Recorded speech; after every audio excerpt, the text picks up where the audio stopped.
Hoje você vai aprender, hoje eu respondo as perguntas do vídeo anterior. E se você quer que eu responda a sua pergunta, comente aqui embaixo no campo dos comentários ou procure o vídeo mais recente do canal, tá bom? Não esqueça de se inscrever, ativar as notificações e deixar o seu like, a semeadora do canal. E se quiser remover as amarras do sistema, entender o que é empreendedorismo e não ser gado, tá? Você conta com o meu suporte pessoal, tem 50% de desconto e eu ensino para você até onde vai a toca do coelho.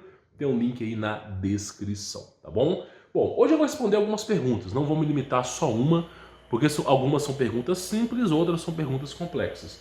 Por exemplo, teve um cara que perguntou aqui o seguinte, ó. Ele falou o seguinte: um seguidor de Cristo, um tal de Nescausitos, né? Acho que é o nome de alguma outra coisa, não é o nome dele não, tá? A não ser que o nome dele seja esse, né? Eu peço perdão. Ele falou o seguinte: um seguidor de Cristo pode seguir carreira dentro do exército? Não, vamos colocar, vamos aprofundar isso aqui, vamos fazer um reboliço. Alguém que acredita em Jesus Cristo pode ser cão do exército? Pode ser cão do governo? Pode ser cão da medicina? Cara, é óbvio que pode. Nós somos escravos cativos há muito tempo. Não importa a sua profissão. Não interessa. Por exemplo, existem policiais bons e policiais maus. Existem policiais que são capazes de negar e ser despedido para não fazer o mal, como tem policiais que vão abraçar a causa do mal. Pessoas boas e ruins estão em todas as camadas da atmosfera, em todas as cúpulas que existem nesse mundo. Médico, enfermeiro, exército, tudo que você possa imaginar. Então você pode seguir a carreira no exército e ser temente em Cristo, não tem problema nenhum. Pode ser policial, pode ser médico, não tem problema nenhum, tá? Pode ser enfermeiro. O que não é a profissão que faz com que você seja condenado, mas são os seus atos. Por exemplo, se você trabalhar no exército brasileiro e você tiver a fazer um serviço para a comunidade, faça da melhor forma possível. Agora, se o exército pedir para você fazer algo que você não concorde, não seja cão do governo. É o que eu digo para você. Tem coisas que valem mais que a própria vida, principalmente a nossa liberdade. Então o que acontece? Não tem problema nenhum. Tem profissionais bons e ruins em todas as camadas atmosféricas, em todas as cúpulas da sociedade. Então você pode trabalhar com o que você quiser, desde que você não venda os seus valores. Nunca esqueça disso. Você pode trabalhar em qualquer canto que você quiser. Até como porteiro de sobe e desce. Se você estiver passando na cidade, você pode até trabalhar como porteiro de sobe e desce. Mas não venda os seus valores. Tá bom? Isso que é importante falar para você. Outra pergunta aqui, o cara falou o seguinte, ó. O Maicon dos Santos, ele pergunta o seguinte: por que os espíritos malignos estão soltos? Uma boa pergunta. Por que Deus não aprisionou os maus espíritos, sendo Deus onipotente, tendo poder absoluto de tudo? Basta estalar os dedos para que todo o mal possa ir embora. Por que Deus não aprisionou os maus espíritos? Deixa eu te fazer uma pergunta. Como é que você ensina o seu filho a pescar se você simplesmente entregar o peixe para ele? Imagina só, se você é um pai, aí teu filho, você convida o seu filho para pescar. Filho, ó, criei a dimensão da terra ali e tal, tem livre-arbítrio, tem escolhas ruins e boas, se você se embocar no rio você pode se dar mal. Criei aquilo ali. Vamos lá pescar? Vamos lá viver essa realidade? Aí você chamou o seu filho para pescar. Aí quando o seu filho for pescar, existe peixes, existe cobra, existe uma porrada de coisa de empecilho ali. Você tem que ensinar ele sobre a vida para que ele se fortaleça. Ele tem que aprender a se virar sozinho. Aí você chega no seu filho e entrega o peixe. Entrega o peixe. Toma peixe, toma peixe. E aí o que acontece? Você ensinou seu filho a pescar? Não. Por que os demônios estão soltos? Porque Deus quer que eles estejam soltos para nos treinar, para nos capacitar ao mundo espiritual. A terra é a ponta de uma agulha em meio a esse oceano absurdo de realidade que desconhecemos. Então nós não sabemos o que tem do outro lado. Pode ser que a realidade seja muito pior que essa. Só que Deus sempre está nos capacitando. Agora, se Deus remover as trevas da terra, nós não vamos nem conhecer o mal. Nem vamos saber o que é o mal. E sem conhecer o mal, sem a gente ter essa experiência para a gente poder decidir o que é certo e o que é errado, entender a situação, como é que nós vamos batalhar contra esses seres se eles são desconhecidos para nós? Então o fato dos maus espíritos estarem soltos, como o Lúcifer também, todos os outros estão vigentes aí, é para que a gente se capacite, através da tutela de Deus, também Deus não nos abandona, Ele nos resguarda, mas tudo isso é para nos capacitar, a fim de que a gente nos torne verdadeiros soldados de Cristo, a que a gente entenda a situação e realmente a gente saiba recorrer a Deus nos momentos certos. Então é por isso que as trevas estão soltas. Por que todas essas trevas estão vigentes hoje, o mundo das trevas, é para nos capacitar. Não pense que é fraqueza de Deus. Se Deus quiser, porque olha só, até mesmo se o diabo quiser me matar, até mesmo, só, quero dar cabo no Humberto Volz, eu odeio aquele cara. Ele vai ter que pedir permissão para Deus lá em cima. Se Deus falar, hoje é o dia que o Humberto Volz vai embora, acabou, meu irmão. Eu não posso fazer nada. Eu sou um ser humano que não tem poder nenhum. E eu simplesmente aceito a vontade de Deus e pronto, acabou. Agora, se Deus falar assim, não é hoje que ele vai ficar até que eu decrete, cara, pode mandar o que ele quiser. Nem que apareça um anjo e me teletransporte para outro lugar para eu não morrer. Deus faz o impossível. Então você tem que entender que quem manda é Deus. Acima do diabo, quem manda é Deus. Sempre foi e sempre será. O diabo pede licença para Deus. Sempre foi assim, sempre será assim. Então você tem que entender o seguinte. Nesse mundo que nós vivemos, as trevas, ainda que façam mal, precisam do legalismo. O mundo espiritual é legalismo. Todo esse mundo que você vive espiritualmente é legalismo. Tem gente que contrai câncer, tem gente que não contrai câncer, é legalismo. Tem gente que tem problemas de esquizofrenia, tem gente que não tem, legalismo. Tem gente que consegue, por exemplo, a vida é um fracasso, a vida é um sucesso, legalismo. Tudo nesse mundo é legalismo. É a permissão ou não permissão de Deus para que tais fatos aconteçam na sua vida. Então, a partir desse momento, você tem que entender que tudo é redigido por Deus. Não interessa, igual eu, por exemplo, eu tenho uma casa, tenho uma fazenda. Se de repente amanhã não tiver mais nada, é Deus. Sabe? Eu já não apego aos bens materiais, é Deus. Ele que manda. Sabe? Eu tô passando aqui de passagem nesse planeta. Então o que nós temos que tentar entender aqui? Todo esse mundo espiritual das trevas, que muitas vezes no noticiário parece que as trevas estão ganhando. No YouTube sempre tem alguém falando que o mundo vai acabar, o mundo vai acabar. Então toda vez que você olha para isso, você pensa, as trevas vão vencer o bem. O mal vai vencer. Só que você tem que entender que as trevas só acontecem porque Deus permite, por legalismo e legalidade. E aí você consegue entender mais como funcionam as coisas. Então eu vivo, é como o apóstolo Paulo dizia, viver é Cristo, morrer é lucro. Se eu sair desse inferno chamado terra, é um lucro para mim. Mas viver, a minha vida tem que ser baseada em Cristo. As minhas escolhas não podem ser escolhas egoístas. Se eu viver o caminho de Cristo, a tutela de Cristo, eu não só não vou ser incumbido pelo mal, mas qualquer coisa que for acontecer comigo foi porque Deus permitiu. Rebeca Brau, ela fala muito sobre isso, legalismo. Muitas vezes nós damos permissão para o diabo sem a gente perceber. Muitas vezes o fato da gente falar palavrão, nós estamos dando legalidade para o diabo ferrar a nossa vida.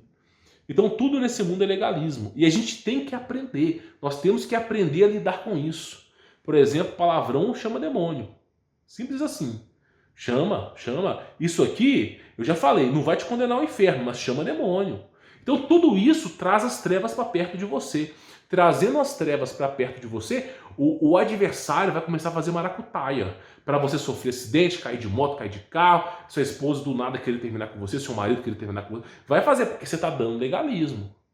Então Deus está nos capacitando todo momento. Se tem um problema na sua vida, tem solução. Todo problema tem solução. Nem que a morte seja solução, mas tem solução. Então simplesmente Deus está nos capacitando ali. Tá entendendo? Nós temos que entender essa capacitação de Deus. Então as trevas estão na terra porque Deus permitiu. E Deus deixou esse campo de batalha para que nós, seres humanos, pudéssemos nos fortalecer. A gente tem que nos preparar, porque a terra é o ponto, é uma fagulha, é uma centelha, um pedaço de agulha no meio desse universo. Nós não sabemos o que nós vamos enfrentar do outro lado. Mas se existe um ensaio chamado Terra com o maligno aqui, é para que a gente possa aprender alguma coisa. Então, assim, Deus é perfeito em absoluto. Se Ele está nos treinando aqui, é para que a gente possa entender mais a fundo no futuro o que Ele quer de nós. Tá entendendo? Então é por isso que as trevas existem, tá? Então assim, espero ter respondido a sua pergunta. Tem um outro rapaz que perguntou aqui, mas eu vou fazer um vídeo específico sobre isso, tá? Ele perguntou o seguinte, o tal de Perim, tá? Perim Bottles. Ele falou o seguinte, e o batismo? Fala sobre isso, irmão. Nunca fui batizado em nenhuma religião. Cara, o verdadeiro batismo é no fogo, não é na água, tá? O batismo na água você perde a salvação, no fogo você não perde. O que é o batismo no fogo? Você vai botar fogo em si mesmo? Não, lógico que não. O batismo no fogo é o Espírito Santo. O que é o batismo? Batizado. O que é o batizado? É um decreto que você aceitou Jesus Cristo, um decreto público. Isso é o verdadeiro batismo. Por exemplo, teve casos na Bíblia que não tinha nem água, os caras usaram cuspe. Sem brincadeira. Teve casos na Bíblia, por exemplo, que eles batizaram no seco, teve casos na Bíblia que eles batizaram no rio, mas é uma prova que você ama Cristo, uma prova pública. Você tem que assumir que você ama Cristo, que você está com Cristo, que Ele é o seu Senhor. E se você declara essa fé, declarando essa fé, você se torna batizado. O verdadeiro batismo ele é espiritual, ele é quando você se torna cristão, quando você aceitar Jesus Cristo na sua vida. Eu aceito Jesus Cristo na minha vida, Ele é o meu Senhor e não há outro no seu lugar. Quando você aceitar Ele, verdadeiramente batizado você está. Já não perde mais a tua salvação, a não ser que você desista de Cristo. Então esse é o verdadeiro batismo, ele é espiritual. Agora, eu fui batizado nas águas, vou por causa disso. Não, cara, você pode batizar na igreja. Quer fazer um batismo nas águas? Faça. Não tem problema nenhum. É uma prova social que você ama Cristo. Quer fazer o batismo, por exemplo, numa piscina? Pode fazer. É uma prova social que você ama Cristo. Mas o verdadeiro batismo sempre foi e sempre será a aceitação de Jesus Cristo na sua vida. Por exemplo, eu não me lembro o nome dele, tá? Se é Tomás, não me lembro. Mas quando Cristo foi crucificado, tinha dois ladrões rente a ele, um na esquerda e um na direita. Não me falha a memória, Gestas estava de um lado e eu acho que Tomás, o outro nome do que foi crucificado, estava à esquerda ali. E aí, praticamente o seguinte, tá? Gestas falou, se você é Deus, saia da cruz, né? Salve-se a si mesmo para que viemos adorá-lo. Só que Jesus Cristo não queria impor, né, que ele é o próprio Deus, ele tem um livre-arbítrio, ele queria que se voltasse os corações, não é na tirania, como as trevas faz.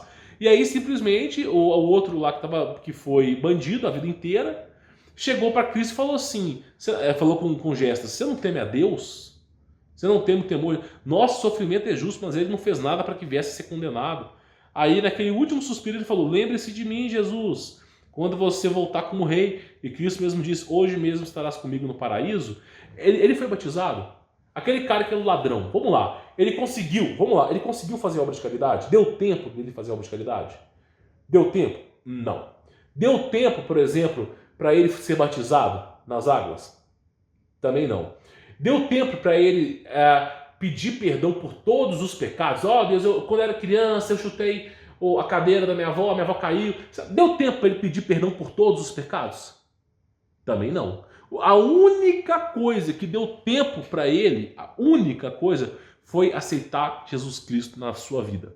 Foi a única coisa que deu tempo para ele. Lembre-se de mim, Jesus Cristo, quando você voltar como rei. E Cristo mesmo diz, hoje mesmo estará comigo no paraíso. Ah, mas isso, Humberto, é porque era poético, é porque ele estava na cruz. Então Deus não é perfeito. Porque se Deus tratar um de um jeito e tratar outro de outro jeito, então simplesmente ele não está sendo justo. E Deus é justo, perfeito. E você pode perceber que Cristo mesmo disse, aquele que morrer em meu nome, mesmo que morto, viverá. Mesmo que a carne pare, ele continuará vivo. Porque a vida é Cristo. Então essa afirmação que a vida é Cristo, que aquele que mesmo morto viverá, condiz exatamente com a crucificação lá daquele cara, que lembrou que Cristo mesmo disse, hoje mesmo estará comigo no paraíso. Então, assim, o verdadeiro batismo é aceitar Jesus. O verdadeiro logos operante, se você quer ser salvo, aceita Jesus na sua vida. Depois que você aceitar Jesus, você tenta ser uma pessoa melhor. Entendeu? Primeiro, você não sabe o tanto que você é mal. Eu particularmente falando para você, eu sou uma pessoa má. Eu sou uma pessoa má. Eu não vou dizer para você que eu sou uma pessoa boa, porque eu não sou. Sou uma pessoa má. Você me assiste no YouTube e você acha que eu sou uma pessoa boa? Eu não sou, não. Talvez você nem goste de mim na vida pessoal. Só que eu sou uma pessoa má, mas eu sei que o que me faz ser bom é Cristo. Se o dia que removerem Cristo, Eu vou ser o cara das trevas. Então é o Cristo, é a vida em Cristo que me torna quem eu sou. É essa essência de Cristo que cria o que eu sou. Sem Cristo eu não sou nada, eu prefiro morrer. Se um dia que não tiver mais Cristo, pode me tirar a vida, que eu não quero viver o mundo sem Cristo. Simples assim, eu não aceito o mundo sem Cristo. Então o que acontece que eu digo pra você? Eu sou um cara mau, mas eu não largo minha bondade em Cristo, porque eu preciso de Cristo para viver. Então não é o batismo nas águas. Eu, por exemplo, fui batizado pelo nome do diabo. Sem brincadeira. Eu não sabia que o nome em hebraico era a maldição e fui batizado. E nem por isso eu vou perder a salvação, porque o nome de Cristo salva. Então não é o batismo, cara. Não é o batismo que fará com que você seja salvo. As águas ali, mergulho. Não é, aquilo ali é uma simbologia. Você está declarando para Deus, é algo bonito. Você pode fazer? Pode. Existe alguma restrição para você não fazer? Não. A Bíblia não te proíbe de ser batizado. Não, pode ficar à vontade. Quer ser batizado? Vai numa igreja evangélica e adventista. Vai em qualquer igreja. Estão batizando? Se você quer ser batizado, vá lá e batize. Não tem problema nenhum. Isso não vai fazer você perder a salvação. Mas lembre-se que a única coisa que você precisa para ser salvo, a primeira do caminho para a salvação, mas a principal, sem ela você não é salvo, é você reconhecer e aceitar Jesus Cristo na sua vida. Cara, não interessa se você foi batizado ou não. Se você aceitou Jesus Cristo, você é salvo. Não sou eu para te julgar, tá entendendo? Tem muita gente que é má nesse mundo, que é perverso. Tem muita gente aí que é horrível. São pessoas que eu falo assim, as trevas vão... Nem o diabo quer, sem brincadeira. Só que eu não posso julgar essas pessoas. Gostaria? Gostaria. Eu sou um ser imperfeito. Eu gostaria mesmo de ter um Death Note aqui e escrever o nome de um monte de gente. Gostaria, mas eu não posso julgar, eu não sou juiz. Então se o cara fez a merda que fez e no último segundo ele se arrependeu, eu não posso julgar o cara, porque eu sou um pecador também. E se Cristo quiser salvar, salva. Simples assim, não cabe a mim decidir. Então tá entendendo? É um amor que eu não consigo entender. Mas ao mesmo tempo que eu não consigo entender, eu aceito esse amor. Porque eu sou limitado. Né? Pelo menos sou honesto em dizer que eu sou limitado. Tem um monte de fariseu aqui no YouTube que acha que é dono da verdade, no final não sabe de nada, não sabe nem a hora. Os caras não entendem mais nada aqui da Bíblia. Então a verdade é essa, meu irmão. Quer ser salvo? O verdadeiro batismo é a aceitação de Jesus Cristo na sua vida. Não tem mais nada além disso. Agora, se quiser batizar nas águas, nada te impede. Você não vai morrer por causa disso, você não vai perder a sua salvação por causa disso. É apenas uma declaração física de que você aceitou Jesus Cristo. Não tem problema nenhum, mas o verdadeiro está no coração, que é você decretar que Ele é o seu Senhor. Tá bom? Jesus Cristo é o nosso Senhor para todo sempre, tá? Bom, eu espero ter respondido as suas perguntas, tá? Quem quiser que eu responda as próximas perguntas aí, comenta aqui embaixo aqui as perguntas que você quer que eu responda, não tem problema nenhum, tá? Mas deixe o seu like, semeadura do canal, inscreva-se, ative as notificações para receber os vídeos e se quiser remover as amarras do sistema, tem um link aí na descrição, tenho certeza que você vai gostar, tá bom? Então é isso, conto com você no próximo vídeo. Comente aqui embaixo as suas perguntas, tá? Fique na paz.